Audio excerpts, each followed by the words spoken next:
Dans la vidéo précédente, j'ai aménagé un petit nid d'amour pour mon couple de pelmatos très soudés.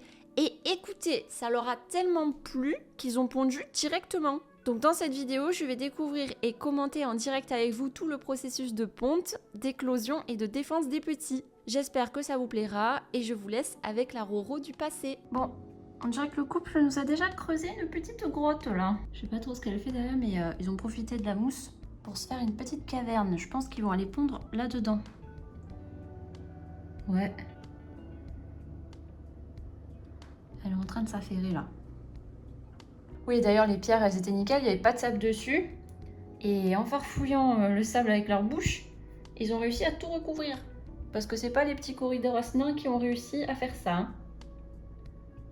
Les petits coquins là. Oh. Oui, elle est en train de regarder, mais elle est en train de regarder le plafond de sa grotte là. Donc, mais je me demande, est-ce qu'ils ont déjà pondu? Parce que c'est bizarre qu'elle reste là quand même. Hein. C'est un peu bizarre, mais je vois pas comment je pourrais voir. Parce que du côté là, en plus il y a les reflets pourris. Attendez, j'essaie de regarder. Vous allez pas trop voir là. Est-ce qu'on peut voir? Oh, attendez. Oh purée, il y a des œufs. Oh, il y a déjà des œufs. Il y a déjà des œufs. Est-ce qu'on va les voir? Là. Je crois que c'est ça. Ouais, c'est caché devant. Oui, c'est ça. Bon, mais ils ont déjà pondu. Eh, mais ça fait quoi? Ça fait 2 semaines, 1 semaine, 2 semaines qu'ils sont dans ce aqua. Ah ben, ça va pas chômer. Allez, ça y est, je vais avoir des pelmatos. Bon, ils ont été occupés puisqu'ils ont essayé de creuser sur le filtre. Donc ici, j'ai décidé de boucher le filtre, contrairement au grand aqua là où ici, j'ai pas bouché. Attendez, je vous montre. Voilà, ici, j'ai pas bouché parce qu'en fait, dans ce petit aqua là, l'espace en fait entre le verre et le filtre, il est déjà très bas, juste de base en fait. Du coup, je me dis, ouais, ils vont aller essayer de se coincer d'une manière ou d'une autre. Du coup, je me suis dit, allez, ici, je bouche. Eh ben, regardez-moi ça, ils ont essayé de se faire une grotte dessous. Mais là, en fait, même sans le sable, ils rentreraient pas dessous. Du coup, on voit qu'ils ont abandonné. Et donc, bah, ils ont décidé de se faire la petite grotte là. Bon, en tout cas, ils vont être très bien. Hein. Là, ils sont quasiment en spécifique. Hein. Il y a juste quelques corridors nains et personne ne va les embêter. Hein. Et c'est la première fois que j'ai des pelmatos en spécifique. Donc, déjà que quand ils sont en communautaire assez peuplés, comme ici par exemple, eh bien, ils arrivent à faire des petits qui atteignent l'âge adulte. Bah, alors là où ils sont en spécifique, bon, je vais me retrouver avec une tonne de bébés. Ah, je vous jure, c'est pire que des guppies. Hein. C'est pire que des guppies. Elle fait sa marche arrière là-bas derrière. Elle se planque. Et lui vient manger là. Ah là là. Mais je te vois, hein. Je te vois sortir là. Bon, ici, ça agite là parce que j'ai nourri à gauche, mais j'ai pas nourri à droite. Et donc, ils sont tous en train d'attendre la bouffe. Et ici, il n'y a personne qui a pondu. Hein. Il n'y a pas de couple qui s'est formé encore ici. Ils sont encore en phase de drague. Par contre, là, ouais, là, c'est un couple mature qui cohabite très bien. Et bah, j'ai à peine d'arriver que ça y est, ponte. On dirait que là, le papa, il a pas trop le droit d'aller au niveau des œufs. Je viens de le voir là chasser en corridor. Il les chasse un petit peu. Donc, il fait sa défense du périmètre. Mais j'ai l'impression qu'il se fait chasser des œufs. Est-ce qu'il l'autorise? Parce que du coup, elle n'est pas sortie pour les manger. Il va essayer d'y aller. Est-ce qu'il va se faire chasser? Non, ça va. Ça va, ça va. Donc oui, là, on a un exemple type de madame qui reste près des œufs, qui doit les ventiler. Et lui qui se promène, qui patrouille le territoire, qui mange autour. Mais il a quand même vraiment l'œil. Hein, s'il y a un poisson qui s'approche, il va chasser. Et voilà. Mais ça peut aussi être l'inverse, hein, dans le sens où il peut y avoir le mâle près des œufs, la femelle qui se promène, surtout si elle veut aller manger. Mais là, elle s'en occupe toute seule pour l'instant. Donc à suivre. Je sais pas quand est-ce qu'ils ont pondu parce que je viens de découvrir les œufs aujourd'hui. Vu la tronche des œufs, de ce que j'ai pu voir, il n'y a pas l'air d'avoir les queues des petits qui sortent encore. Donc ça doit être vraiment tout nouveau là, tout neuf. Ils se sont bien planqués quand même parce que j'arrive pas bien à les voir et j'arrive pas bien à filmer. Mais c'est les points blancs en fait qui sont sur son dos. Là on les voit derrière sa tête. D'ailleurs elle vient me checker là. T'inquiète pas, je peux pas venir. Voilà, il a du mal à focus parce que c'est loin. Mais voilà, là on les voit bien. Ils forment une petite grappe. Et de ce qu'on voit là, pour l'instant, il n'y a pas les queues qui sortent encore. Donc là, elle est juste en train de les ventiler. En tout cas, elle ne sort pas de sa grotte. Hein. Le mâle, il reste pas loin. Là, il y en a un au-dessus. Voilà, il le pousse, mais il ne le poursuit pas jusqu'au fin fond du monde. Contrairement à d'autres espèces, hein, d'autres espèces, je pense, peuvent les poursuivre jusqu'à les choper en fait. Donc c'est pour ça que je me permets de faire cohabiter les palmatos avec un peu toutes les espèces, et notamment avec des corydoras parce que je sais qu'ils n'insistent pas. En tout cas, tous les miens, tous ceux que j'ai eus là, tous les bébés là qui ont grandi, il n'y en a aucun qui a fait le fou en fait sur un poisson pour essayer de le tuer en fait. J'ai jamais eu ce cas de figure. Pour moi, ça s'est toujours déroulé comme vous venez de voir, où si le poisson le colle, il se fait chasser, mais le pelmato ne bouge pas en fait de son emplacement.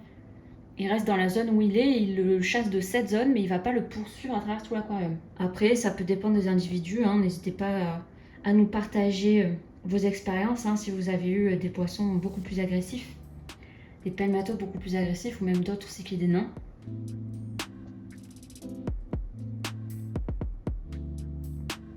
Là, elle s'aventure quand même, elle vient manger.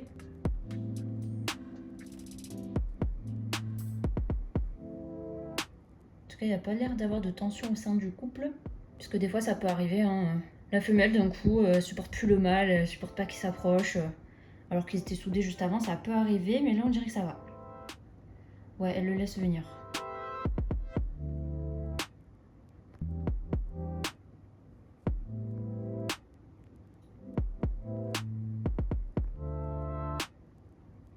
Mais du coup, c'est comme ça qu'il a recouvert les pierres de sable. En ramassant le sable pour trouver des trucs à manger, après il les recrache par les branchies. Et ça saupoudre les pierres. Donc là, on se retrouve environ 2 jours plus tard. Et la femelle a déplacé ses œufs, elle les a mis là dans le trou. On voit que c'est comme si c'était flou et que ça bouge en fait. Puisque du coup, ils ont la queue qui est sortie de la coquille. Donc ça veut dire qu'ils sont sur le point d'éclore là. Ils sont en train de s'agiter. Donc ça a bien marché, bravo, tu as réussi à féconder les œufs. Et du coup, elle les a déplacés manuellement, ils étaient dessous là. Et ils ont tout déplacé quoi. Je sais pas pourquoi, ça leur plaisait pas sous la mousse. Là finalement, elle est plus exposée. Mais c'est là qu'elle a eu envie de se mettre. Du coup, ça va être la fanfare dans même pas quelques jours, ils vont éclore. Et eux, ils vont chasser tout le monde. Bon, ils vont surtout chasser les corydoras nains parce que il n'y a que eux en fait. Et du coup, ils ont vraiment pas perdu de temps. Je m'attendais à ce qu'il y ait plusieurs mois avant qu'ils pondent ici, le temps de s'habituer au nouvel aquarium, etc. De se remettre du déménagement. Mais non, non, ça va, direct. Direct. L'autre, il vient me cracher du sable devant là. Et sinon, à côté, il y a tout le monde qui s'agite parce qu'ils attendent de manger. Normalement, ils me suivent. On va les voir sur le côté là. Bonjour les poissons. Il y a les Tina qui est en train de gratter là. Tout à l'heure ils étaient tous venus et là ils vont pas venir. Ah si, les pelmatos ils viennent voir quand même. Les pelmatos ils me suivent pour manger quoi. Ah là là. Ah ça y est. Les gouramis aussi ils arrivent. Ils ont vraiment associé ma tronche à on va manger. Du coup c'est trop drôle. Ils sont très mignons.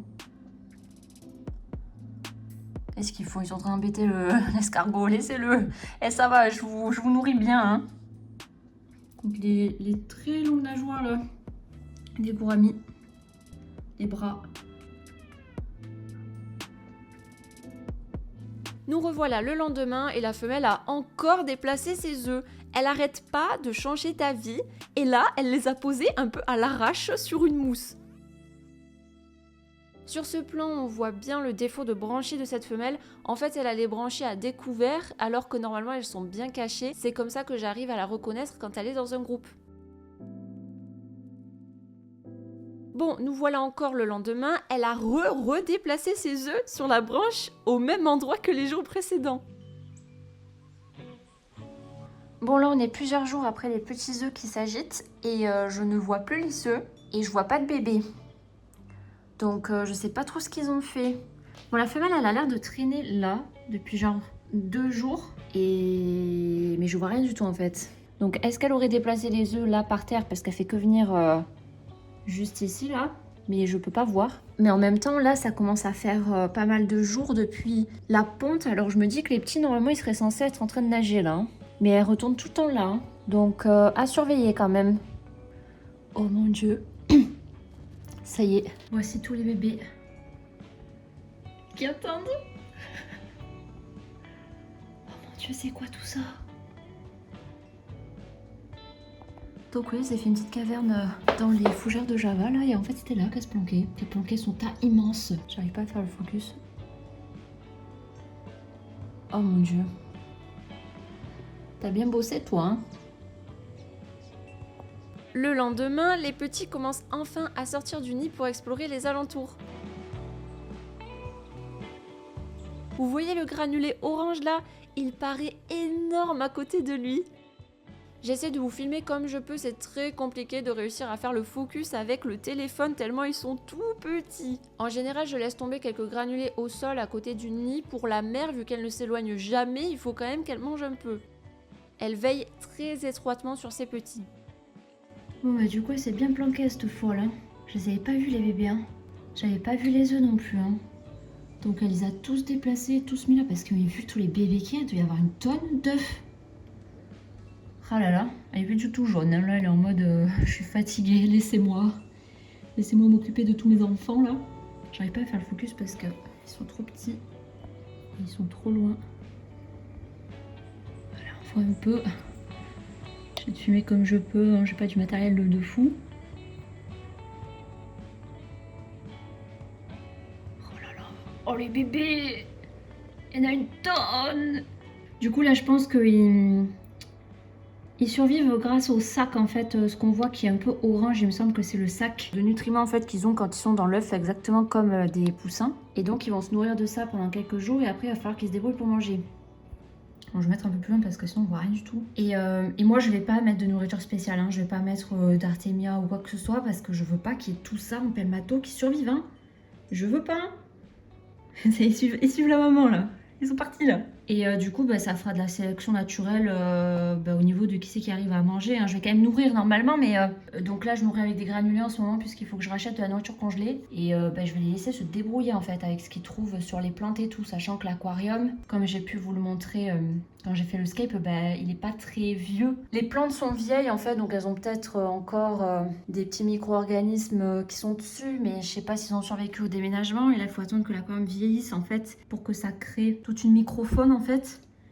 Donc là, je sais pas trop comment ils vont manger, sachant qu'il y en a vraiment beaucoup. Je vais essayer de mettre des granulés réduits en poudre très fine pour voir s'ils arrivent un peu à se débrouiller. Mais j'ai pas non plus envie qu'il y en ait 500 quoi. Hein. Mais je pense qu'en nourrissant pas beaucoup et en leur mettant pas de l'aliment spécifique, je pense pas qu'ils vont tous survivre hein, du coup. Ce qui est pas plus mal. Hein. Et lui, il fait sa life, hein, il s'en fout un peu. Bah, il est pas trop en mode protecteur de fou parce que la seule menace, c'est les petits corydoras nains. Et du coup, il reste plutôt vers la surface. Pour pas se faire embêter, généralement, ils se mettent sur cette branche en fait et ils chillent tranquille parce que la branche est assez haute. Donc là, ils promènent. Vu que je viens de nourrir, ils cherchent un peu. Donc là, vous voyez, ils se font chasser. Mais bon, il n'insiste pas de fou non plus. Hein. C'est juste histoire d'eux. Je les vois sur mon chemin. Cassez-vous.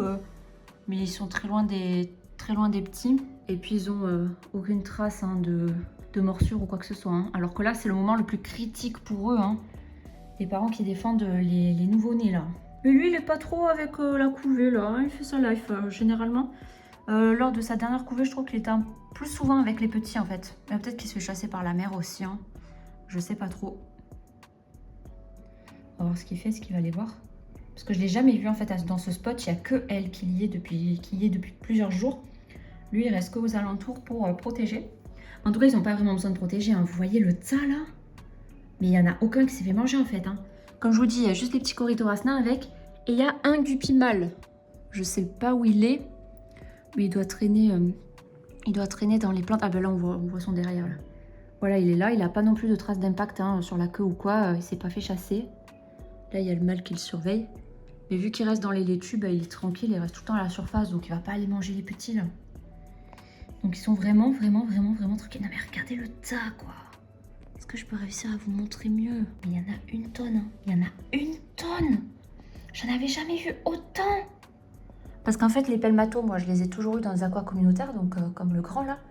Et donc en fait, tout le monde, tous les autres poissons du bac, y compris les autres pelmatos qui ne font pas partie du couple, sont des prédateurs pour les petits. Donc j'avais jamais eu autant de petits qui sont nés en fait. Parce que déjà, il y a des œufs qui se faisaient manger pendant la période de couvaison là. Et après, dès qu'ils naissaient là, qui sont hyper vulnérables, qui bougent à peine et tout, il y en a plein qui se faisaient manger.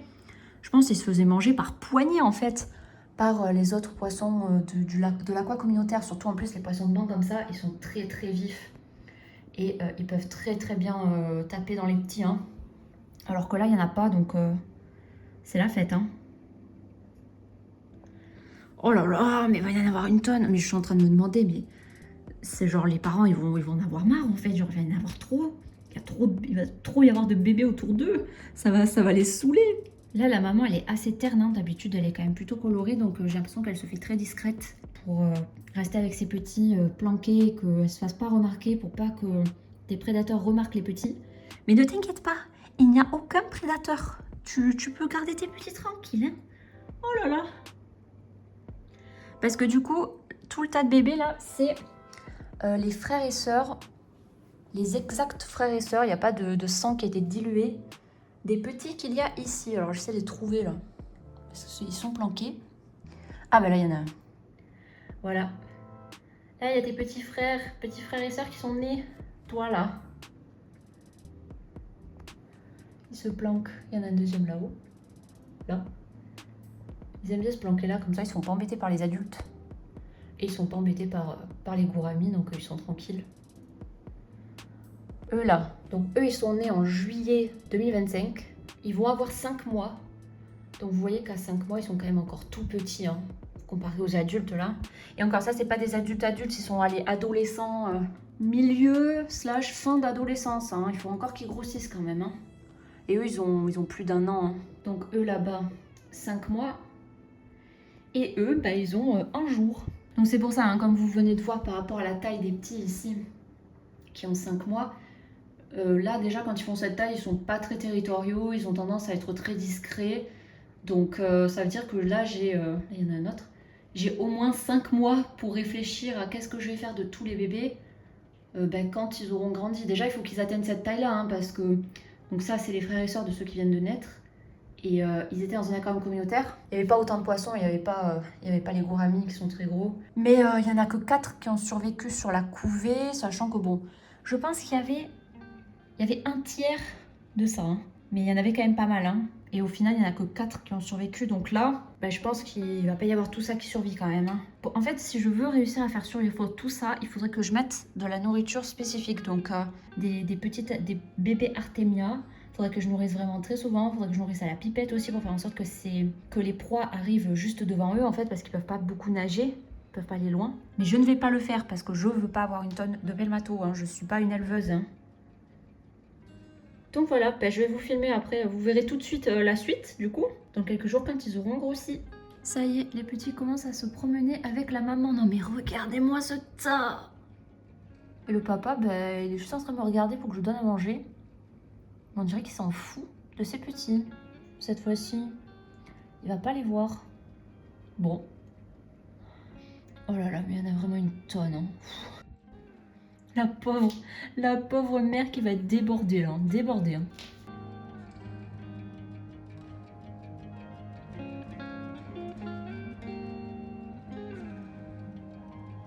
Non, au final, j'ai parlé trop vite. Ils sont en train de se relayer. La femelle part à gauche chercher à manger. Et le mâle fait la babysitter auprès des petits. Donc en fait, il se promène en fait en périphérie. Il est rarement sur les bébés quand il y a la femelle. Par contre, dès que la femelle part, il remarque tout de suite ton absence et il va la remplacer. Ils sont hyper fusionnels, ce couple. Et ils se relaient super bien. Là, je pense qu'elle revient. Pour l'instant, il reste... Ça, ils sont en train de picorer partout, là.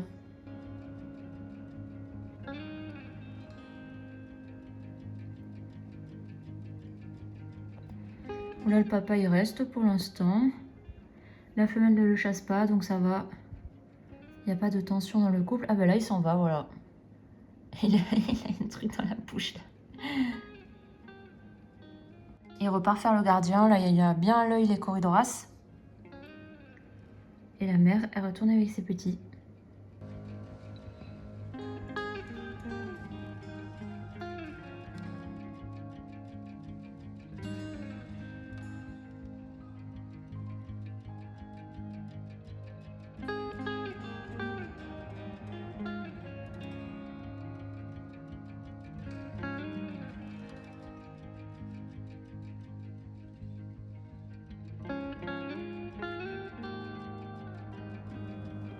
Ça y est, les petits se promènent.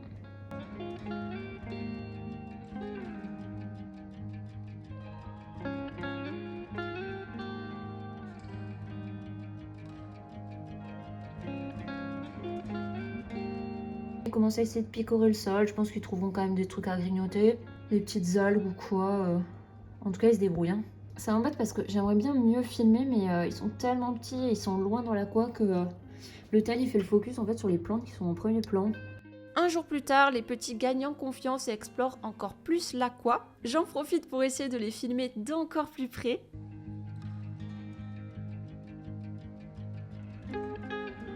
Bon, du coup, ça va faire une très longue vidéo, j'espère que ça vous ennuie pas. Mais si vous êtes passionné comme moi, ces images devraient vous faire plaisir. Et puis j'avais trop envie de vous filmer tout le processus de ponte en direct du début à la fin. Je pense que c'est sympa d'avoir mes réactions en direct. Au début, vous voyez que j'ai juste un doute parce que je trouve que la femelle a un comportement très suspect. Et puis on découvre en direct ensemble qu'il y a vraiment des œufs. Et ensuite la naissance des petits, etc.